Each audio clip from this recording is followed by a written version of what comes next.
मंच, आप सब लोग मोदी सरकार के 9 वर्ष पूरे होने पर इस प्रेस वार्ता में जुड़े हैं। मैं कह सकता हूं 9 वर्ष की पहचान सेवा, सुशासन और गरीब कल्याण। सेवा भाव के साथ इस सरकार की शुरुआत हुई, सुशासन के नए आयाम स्थापित किए, ईमानदार सरकार पिछले 9 वर्षों में देश में चलाई और गरीबों के कल्याण के लिए अनेकों योजनाओं की शुरुआत भी की और लगभग 27% गरीबों को गरीबी रेखा से बाहर निकालने का कार्य हुआ। प्रधानमंत्री नहीं, प्रधान सेवक के रूप में मोदी जी ने काम किया है। अपने जीवन का एक एक पल देश के लिए समर्पित किया है। अपनी माताजी के देहांत के भी होने के चिता को अग्नि देने के 2 घंटे के बाद वो देश के लिए काम करने लग गए। आज ईमानदार नेता के कारण देश की छवि पूरी दुनिया भर में बहुत ऊपर गई और यही कारण है कि जो रिफॉर्म्स कोविड के समय भी या पिछले 9 वर्षों में किए गए, उन रिफॉर्म्स के कारण भारत की अर्थव्यवस्था में तेजी आई, निवेश ज़्यादा आया और कोविड के समय भी रिकॉर्ड फॉरेन डायरेक्ट इन्वेस्टमेंट यानी कि विदेशी पूंजी निवेश भारत में आया। जो बैंक कभी कांग्रेस के समय बुरी हालात में थे,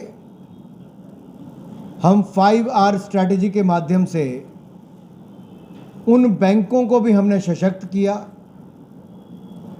जिन लोगों के एनपीए खाते होने के कगार पर थे वो भी रिवाइव हुए। आज हमारे सभी पब्लिक सेक्टर बैंक प्रॉफिट में हैं और मजबूत हुए हैं। और वहीं पे हमने व्यापारियों के लिए, उद्योगपतियों के लिए भी ECLGS स्कीम में 5 लाख करोड़ रुपए दिया। तो वहीं पे MSME सेक्टर की स्कीम के अंतर्गत वहाँ पर भी हज़ारों करोड़ रुपए अपने छोटे, सूक्ष्म, लघु उद्यमियों को दिया है।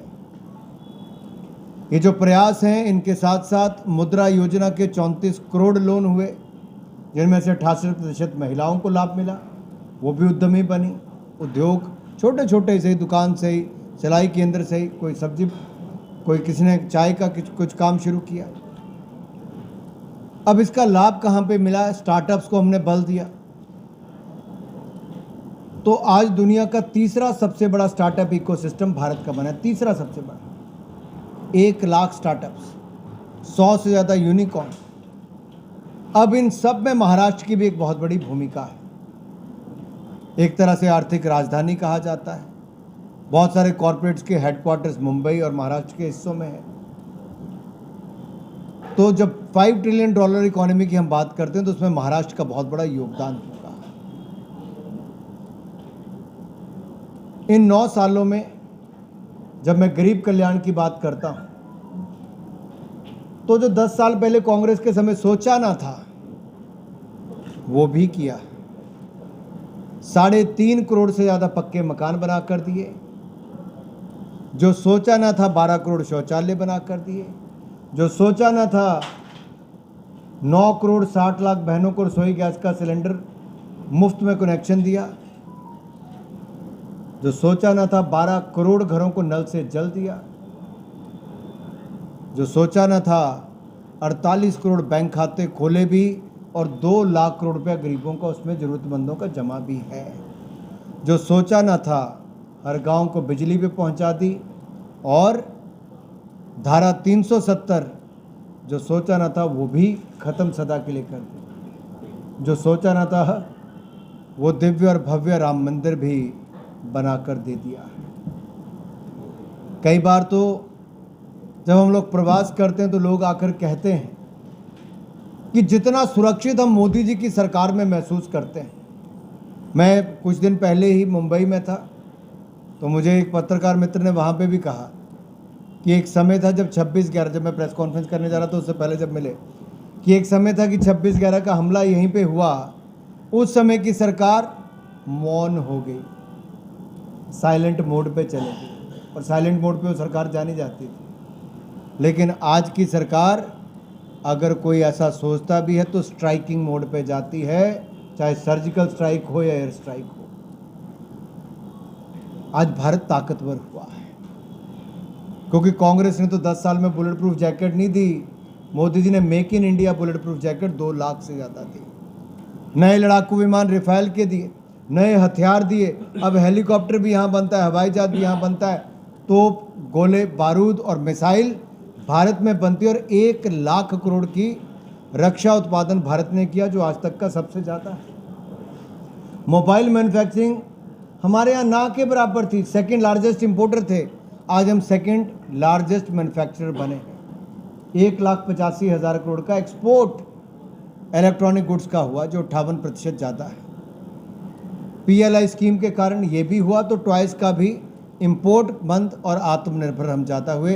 अब 85 से 90% खिलौने भी यहाँ बनते हैं। अनाज का पैदावार 3100 लाख टन, कितना? 3100 लाख टन इतिहास रचा है। और फसल बीमा योजना में किसानों को 1,35,000 करोड़ तक का मुआवजा पिछले 9 सालों में मिला। किसानों को सब्सिडी हमने 2,30,000 करोड़ की यूरिया पे पिछले साल दी है, क्योंकि अंतर्राष्ट्रीय दाम 3 गुना बढ़ गए थे, हमने नहीं देश में बढ़ने दिए, और ना ही खाद की कमी आने दी। अब नैनो यूरिया भी, दुनिया में पहला लिक्विड नैनो यूरिया का प्लांट कहीं लगा तो हमारे भारत में लगा। यह आत्मनिर्भर भारत की ताकत है। और किसानों का पहली बार सिंचाई योग्य भूमि 51% सिंचाई से जुड़ी हुई, जो खेतीबाड़ी भूमि पहली बार हुई है इतनी। और अब क्या हुआ, 1 लाख करोड़ रुपए के एग्रीकल्चर स्टोरेज का भी हमने भंडारण की क्षमता भी बनाने जा रहे हैं। यह भी हमने पास किया। कोऑपरेटिव सेक्टर को इसमें हम जोड़ेंगे। मित्रों, मैं आपको तो ऐसी अनेकों बातें गिना सकता हूं, लेकिन 2 बातें कह के अपनी बात को समाप्त करूंगा, बाकी आप प्रश्न पूछ लें। कांग्रेस के समय, या हम कांग्रेस छोड़िए, 2014 तक औसतन 1,362 किलोमीटर प्रतिवर्ष नेशनल हाईवे बनते थे। पिछले 9 सालों में 5,985 किलोमीटर बने, जो 4.5 गुना ज़्यादा है। 2014 तक 3.5 लाख किलोमीटर सड़क बनी थी ग्रामीण सड़क योजना में, 9 सालों में 7 लाख किलोमीटर। 2014 तक 5 शहर मेट्रो से जुड़े थे, पिछले 9 सालों में 15 शहर मेट्रो से नए जोड़े, तीसरा सबसे बड़ा मेट्रो सिस्टम दुनिया का बना है। कांग्रेस के समय 2014 तक एक भी वाटरवेज का प्रोजेक्ट नहीं था, हमने 111 पे काम शुरू करवाया। उनके समय एक भी वंदे भारत नहीं थी, हमने 21 वंदे भारत शुरू करा दी। और यही नहीं, 390 यूनिवर्सिटीज़, 7 IIT, 7 IIM, तो वहीं पर मेडिकल कॉलेज की सीटें भी 70,000 के लगभग 9 सालों में दी, जबकि 2014 तक केवल 80,000 सीटें थी। आप कल्पना करें, आज गरीब का बच्चा भी अपने आप को डॉक्टर बनने की उम्मीद रख सकता है। ये बदला है सब कुछ, जो किसी कभी सोचा ना था वो भी करके दिया है। और जो कभी सोचा ना था, वो सोमनाथ धाम, काशी विश्वनाथ धाम, केदारनाथ धाम, महाकाल लोक और अयोध्या धाम में भव्य राम मंदिर का निर्माण भी इन 9 वर्षों में ही किया है। बौद्ध सर्किट हो, करतारपुर कॉरिडोर, हेमकुंड साहिब तक रोपवे हो, इन्हीं 9 सालों में किया। और तो और भारत को दुनिया की 5वीं सबसे बड़ी अर्थव्यवस्था बनाने का काम भी मोदी सरकार ने 5 वर्षों में ही कर दिया। और आज दुनिया भारत को ब्राइट स्पॉट कहती है। मॉर्गन स्टैनले की रिपोर्ट में ब्राइट स्पॉट कहा गया। RBI और मॉर्गन स्टैनले ने कहा कि 7.2% विकास दर भारत की होगी। ये अपने आप में बड़ी बात है। इसलिए मित्रों, दुनिया की उम्मीद भारत से, they have a hope in India and we have to live up to their expectations. हमें आत्मनिर्भर भारत भी बनाना है और भारत को सुपर पावर भी बनाना है। और super power stability and continuity के साथ बनती है जब स्थिरता और निरंतरता होगी सरकारों में, और ईमानदार निर्णायक सरकार होगी मोदी जी की तरह, और नेता होगा जो लोकप्रिय भी है और मजबूत भी है और दुनिया का सबसे बड़ा सशक्त झंडा तिरंगे को बनाने का काम भी करते हैं। धन्यवाद। अनुराग सर, उड़ीसा के जिस तरह से ट्रेन हादसा हुआ है, ममता बनर्जी ने जो मौत का आंकड़ा है उसको लेकर केंद्र सरकार पर सवाल उठाया, उनके सवाल को किस तरह से देख रहे हैं जो ममता बनर्जी सवाल उठा रही है? देखिए, पहली बात तो मैं कहूं कि रेल हादसा बहुत दुखद घटना है। राजनीति किसी को इस पर नहीं करनी चाहिए। आपके कुछ सुझाव हैं, कुछ सेवा करना चाहते तो आगे आइए। और मुझे दुख इस बात का है कि ममता जी जैसी सीनियर नेता, ममता जी के मन में ममता तो बिल्कुल भी नहीं है। जब उनके अपने राज्य में महिलाओं के साथ अत्याचार, बलात्कार होते हैं, लोगों पर घटनाएं बम फेंकने तक की होती है, वो तो छोड़ दीजिए, लेकिन वो मुख्यमंत्री रहते हुए जब केंद्र में मंत्री भी रही, उनको ये तो पता होना चाहिए कि ये आंकड़े राज्य की सरकार देती है और राज्य की सरकार भारतीय जनता पार्टी की नहीं है। क्या इस दुख की घड़ी में भी विपक्ष राजनीति ही करेगा? क्या विपक्ष के पास कोई और मुद्दा राजनीति करने का नहीं बचा? मुझे दुख इस बात का होता है जब ये राजनीतिक दल कभी सर्जिकल स्ट्राइक पर प्रश्न चिन्ह खड़ा करके हमारी सैनिकों पर प्रश्न चिन्ह खड़ा करते हैं। बीजू जनता दल के जो नेता हैं और उड़ीसा के मुख्यमंत्री, उन्होंने फटाफट राहत के प्रयास जारी किए। भारत सरकार ने राहत के कार्य जारी किए, एम्स ने वहाँ पर राहत कार्य जारी किए, प्रधानमंत्री जी स्वयं वहाँ पर गए। हमने तो किसी राज्य के ऊपर कोई प्रश्न चिन्ह खड़ा नहीं किया। आखिरकार ये देश के सामने संकट है, सबको इकट्ठे मिलकर लड़ना।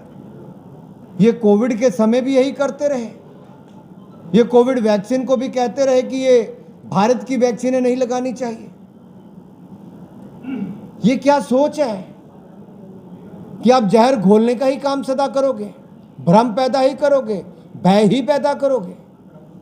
ये समय लड़ने का, राजनीति करने का नहीं, ये समय उन लोगों के दुख बांटने का है जिन्होंने अपने परिवारजनों को खोया है। जो सैकड़ों लोग आज अस्पताल में अपना इलाज करवा रहे हैं, हम सबको दुआ मांगनी चाहिए, कामना करनी चाहिए ईश्वर से कि जल्द स्वस्थ हो। हमें अपने प्रयास करने चाहिए। इस पर अगर इतने बड़े राजनीतिक लोग अगर राजनीति करेंगे तो दुखद बात है।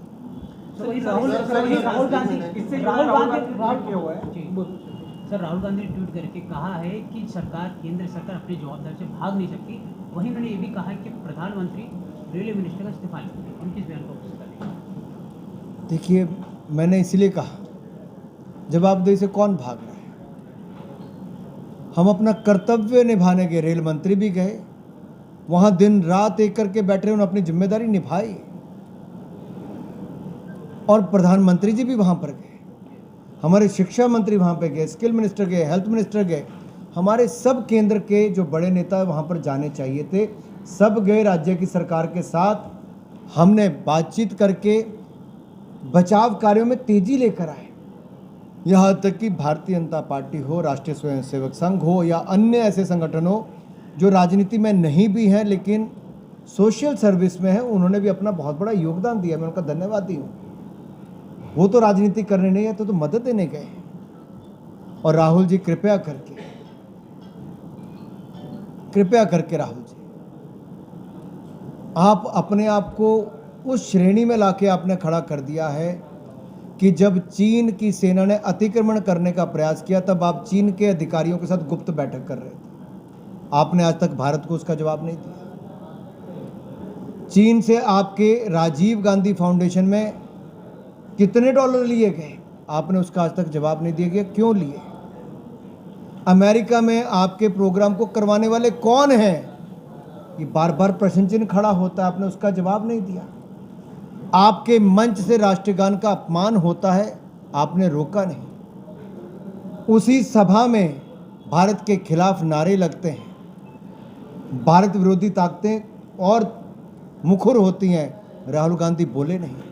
तो क्या राहुल जी का विदेशों में जाना केवल भारत को अपमानित करना, भारत के बारे में प्रश्न चिन्ह खड़ा करना और भारत को नीचा दिखाना, क्या केवल यही कार्य रह गया उस पार्टी और उस परिवार का जिसको देश ने आज़ादी के बाद 60 साल से ज़्यादा राज करने का अवसर दिया? इससे बड़ा दुर्भाग्य देश का क्या होगा कि इनके लिए परिवार ही सब कुछ है, देश कुछ नहीं है। आपने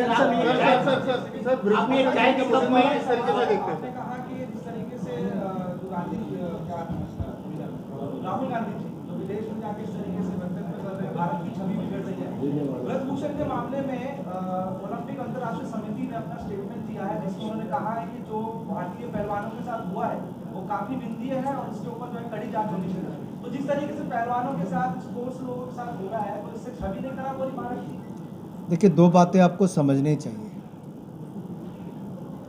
2014 से पहले जितना खेलों पर बजट था उससे 3 गुना ज़्यादा मोदी सरकार में target Olympic podium scheme Modi सरकार लेकर आई, जहाँ पे खिलाड़ी का बोर्डिंग, लॉजिंग, ट्रेनिंग यानी कि रहना, भोजन, ट्रेनिंग, देश विदेश में सारा खर्चा मोदी सरकार वहन करती है और 6 लाख रुपया यानी कि 50,000 रुपये महीना जेब खर्च अलग से देती है। और 3,000 करोड़ के खेलों के नए बड़े प्रोजेक्ट बन रहे हैं जहाँ पर सुविधाएं बन रही हैं। 1,000 खेलो इंडिया सेंटर पूरे देश भर में बनाए जा रहे हैं। 450 नए कोचिज रिकॉर्ड एक समय के अंदर रखे गए हैं। खिलाड़ियों को सुविधाएं भी और सम्मान भी पहले से और मनोबल भी बढ़ाने का काम किया गया। और साथ ही साथ जब खिलाड़ियों ने किसी के ऊपर आरोप लगाए, हमारी सरकार ने सबसे पहले उस पर कदम उठाया। मैंने व्यक्तिगत रूप से उनसे मिला भी, कमेटी का गठन भी किया। कमेटी की रिपोर्ट आने के बाद आयोग के सब कमेटी भी बना दी, पुलिस को रिपोर्ट दे दी, पुलिस ने FIR दर्ज करके जांच भी कर दी और सुप्रीम कोर्ट तक भी हमने कहा कि जांच जल्द होकर पूरी करेंगे, चार्जशीट दायर करेंगे। और मुझे पूर्ण विश्वास है दुनिया का कोई भी देश होगा, कोई भी संस्था होगी, उनको इतना पता है कि law of the land prevail और देश का कानून अपना काम कर रहा है। जांच निष्पक्ष होगी, जल्द पूरी होगी, चार्जशीट दायर होगी और जो कार्रवाई जो उसमें पाया जाता है उसके अनुसार होगी। अल्पसंख्यक जो आपने मुझे दिया है इसमें पेज क्रमांक 2, पेज क्रमांक 3, पेज क्रमांक 4 और पेज क्रमांक 5 महत्वपूर्ण कामगार महिलाओं के लिए 50 मैं महाराष्ट्र का भाई, मैं 9 साल मोदी सरकार की बात। चलिए, महाराष्ट्र में शिवसेना सांसद श्रीकांत शिंदे ने कहा है कि जितने शिवसेना के सांसद थे उतने ही शिवसेना के सांसद आगे भी होंगे। कल्याण लोकसभा के सीट का क्या होगा और अन्य सीटों का क्या होगा? बीजेपी लड़ेगी या कमल के चिन्ह पे लड़ेगी? देखिए, भारतीय जनता पार्टी ये जो NDA का गठबंधन है बहुत मजबूत है। मैं जितनी बार यहाँ पर आया आप सब ने कई बार प्रश्न चिन्ह किया, थाने का क्या होगा, कल्याण का क्या होगा, साउथ सेंट्रल मुंबई का क्या होगा, फलाने का क्या होगा। मित्रों, ये शांति रख मेरे भाई, वो जवाब दे रहा हूँ ना। लोकसभा के चुनाव की बात है, उल्लासनगर किस में आता है? कल्याण लोकसभा में आता है, तो मैंने बोला उसका नाम है।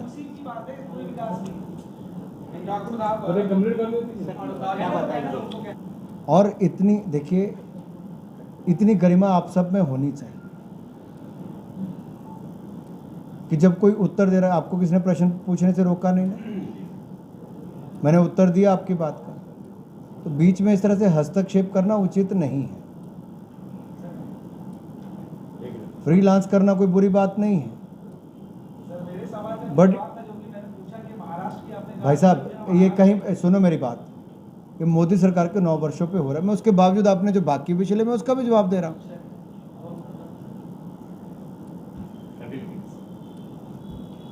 सर, कल्याण लोकसभा या अन्य जो लोकसभा की सीटें हैं, श्रीकांत शिंदे कह रहे हैं कि शिवसेना के ही उम्मीदवार वहां से इलेक्शन लड़ेंगे, लेकिन ये बात साफ नहीं हो रही कि क्या कमल पे लड़ेंगे या अन्य किसी चिन्ह पे लड़ेंगे, क्या होगा सर? देखिए, गठबंधन है 2 दलों का जो महाराष्ट्र में सरकार चला रहे हैं और भविष्य में जब 2024 का चुनाव आएगा तब भी इकट्ठे मिलकर लड़ेंगे पूरी ताकत के साथ और पूरी सीटें जीतकर मोदी जी को 2024 में प्रधानमंत्री भी बनाएंगे। महाराष्ट्र का एक बहुत बड़ा योगदान होगा और ना ये आप तय करेंगे ना अनुराग ठाकुर तय करेगा, ये दोनों पार्टियों के जो शीर्ष नेता है वो गठबंधन में तय करते हैं कौन सी सीट पे कौन लड़ेगा और कौन उम्मीदवार होगा। वो मार्च 2024 में जब समय आएगा मैं आपके सामने फिर आऊँगा और इस बात का जवाब दूंगा। वो बोल रहे हैं 16 सीट, भाई जिसने एक सवाल पूछ लिया अगले को अवसर। शिवसेना के 16 सीट है, वो 16 सीट उनको देंगे क्या? भाई ये ना आप ना मैं तय करूंगा, पार्टी के 2 वरिष्ठ नेता या हमारी पार्टी तय करेगी और वो समय 2024 में आएगा, वो आज समय नहीं है। और अगर हम लोग सारे काम विकास अगर इकट्ठे मिलके कर रहे हैं तो निर्णय भी इकट्ठे मिलकर उस समय कर ही लेंगे। सर 9 साल की उपलब्धियां मोदी सरकार की 9 साल की उपलब्धियां दिखाई भी कर्नाटक में बीजेपी को कहीं ना कहीं हार का सामना करना पड़ा था। आने वाले आगामी चुनाव जैसे एमपी हो राजस्थान में, क्या ये उपलब्धियां जो गिनाई जा रही है उसमें तेजी ला रही है? तो क्या बीजेपी को डर लग रहा है कि अगर ये नहीं गिनाएंगे तो आने वाले चुनाव में बीजेपी को फिर से कहीं इसका मतलब असर ना गिरे? नहीं, ऐसा बिल्कुल नहीं है। ऐसा नहीं कि लोगों को उपलब्धियों को पता नहीं। अब आप पत्रकार हैं, आपको तो सब कुछ पता होगा, लेकिन आपकी अखबार में सब कुछ छपा नहीं। या हो सकता है कुछ बातें मैंने ऐसी बताई हों तो शायद आपके ध्यान में ना हो। मान लीजिए सेंगोल है, हो सकता है आप सबको पता हो कि सेंगोल का इतिहास क्या रहा, पता था।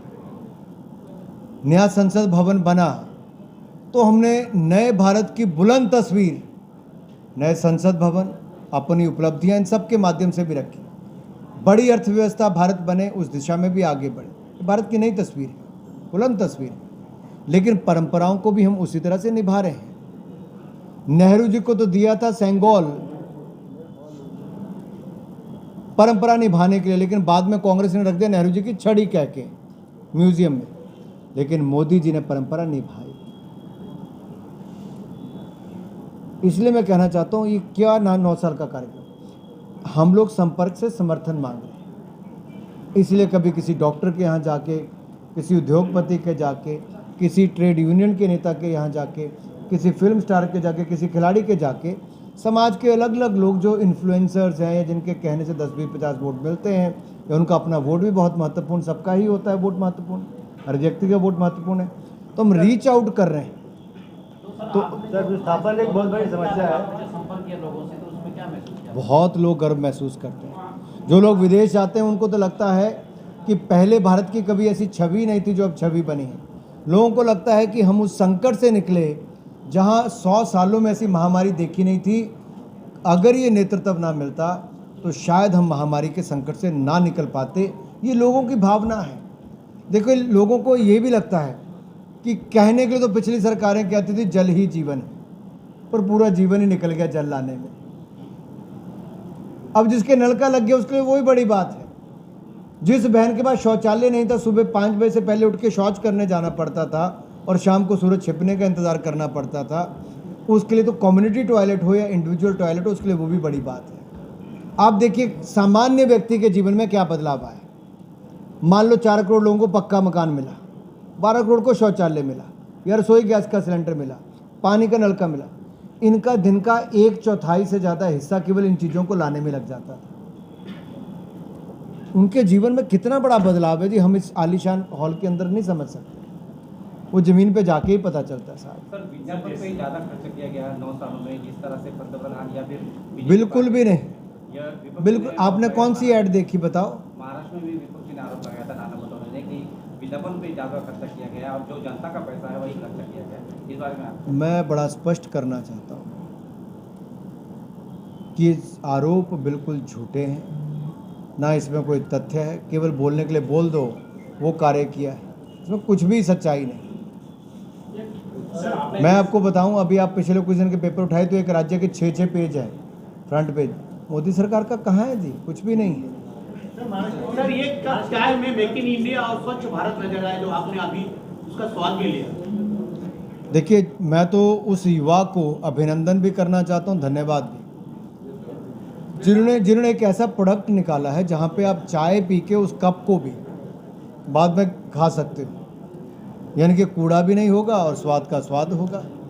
तो जो ऐसी स्टार्टअप्स हैं, ऐसी कई और अब एक को देख के और प्रोडक्ट ला सकते हैं, जिससे कूड़ा करकट भी कम होगा, कचरा भी कम होगा और स्वच्छता अभियान को भी बल मिलेगा। सर एक विस्थापन की समस्या है अनुराग जी। उत्तर प्रदेश में योगी आदित्यनाथ की सरकार आरक्षित भूखंडों पर बने अवैध निर्माणों पर बुलडोजर चला रही है।